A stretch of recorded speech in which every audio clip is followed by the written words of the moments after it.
This has been a fantastic 20th EGA annual conference. And really the take-home message is the huge contribution that this industry makes to society. First of all, in terms of public health and increasing access to patients, we are already playing a fundamental role providing 50% of Europe's medicines, but we have much more to do in terms of increasing access, increasing the share of our medicines around Europe. Also, we've been engaging with regulators on how to communicate the huge investments in quality and production in Europe. We're bringing much more value to pharmaceuticals today with the investments into specialty products.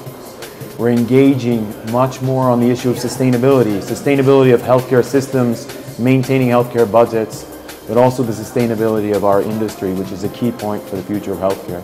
And finally, it's been an interesting conference with partnership, new partners joining us today, patient representatives, government representatives, NGO community, industrial actors from outside of Europe, be it countries like India, Taiwan, other places.